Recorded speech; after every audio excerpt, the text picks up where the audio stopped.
In the early days of development of She-Hulk, when we found out that Tim Roth would be returning as Emil Blonsky, aka the Abomination, there was a lot of excitement, hopefully to see the Abomination brought back in a brutal and just over-the-top monster-y way. Naturally, I think most of us suspected this wasn't going to be the case, and now people have been very critical about the butchering of the character. So now, the producer of She-Hulk fires back at all the criticism. Oh yeah, this'll go over well. This'll definitely go over well.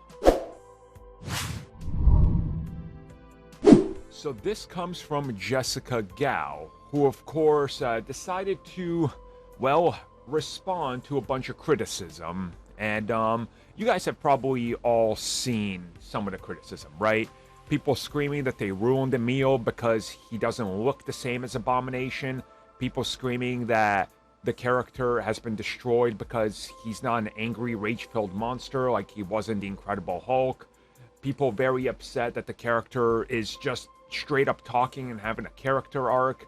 Other people upset that when we saw him, he didn't just bust into Abomination form and start duking it out with She-Hulk.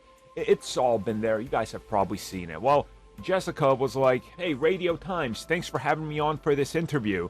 Now let me tell you something, brother." Okay, she didn't do the Hulk Hogan brother quote, but she just goes, "Well, there's a different side to the character and to Abomination because it's been a long time since we saw Emil the last time."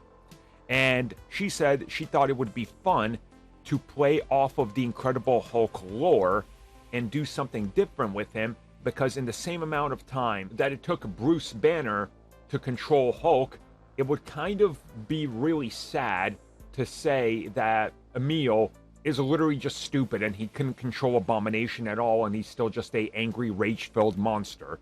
So it was a standpoint of the character and the story needs to develop and progress, or are you going to sit there and tell me that after 14 years, this person hasn't changed at all, has learned not a single lesson in life, and is still angry about the same thing?